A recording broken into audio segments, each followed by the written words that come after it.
Chers collègues, hier il s'est passé un événement effectivement historique. Nous avons suivi tous en direct la signature de l'accord de paix entre notre chef de l'État, son Excellence Félix-Antoine Tshisekedi Tshilombo, et le président Kagame, en présence du président Donald, chef d'État des États-Unis, qui en a fait effectivement un événement historique, qui tenait à ce que cet accord ait lieu pour que la paix règne dans l'Est de la République démocratique du Congo et que nous venions un jour au bon sentiment entre le Rwanda et le Congo. Mais il est évident que le peuple congolais et le peuple rwandais n'ont pas de problème.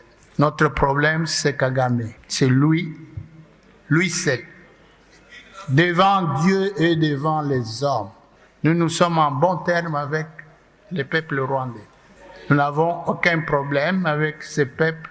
On se voit, on se rencontre ici, en Afrique et en Europe.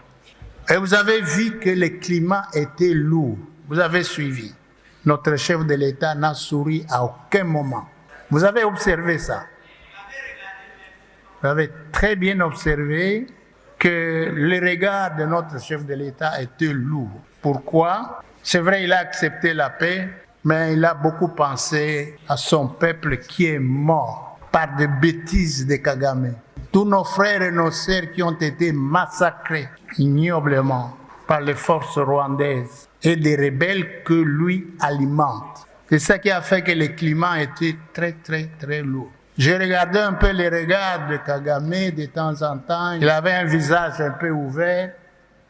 Mais vous avez vu la colère chez le président Tshisekedi, bien qu'il ait signé l'accord. Ça dit beaucoup.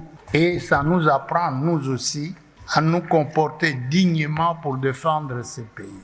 Cet accord maintenant nous concerne nous tous. Nous devons nous engager pour que le chef de l'État, que nous puissions l'accompagner pour la mise en application de cet accord dans son intégralité comme il l'avait déclaré. Nous voulons vivre la paix à l'Est.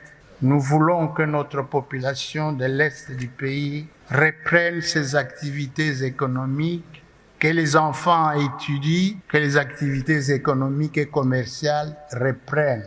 Et notre souhait le plus ardent, et nous allons tous nous engager à travailler dans ce sens-là pour accompagner le chef de l'État à mettre en application, nous en tant que Parlement, cet accord. Pour que demain, on ne nous juge pas d'avoir négligé ça.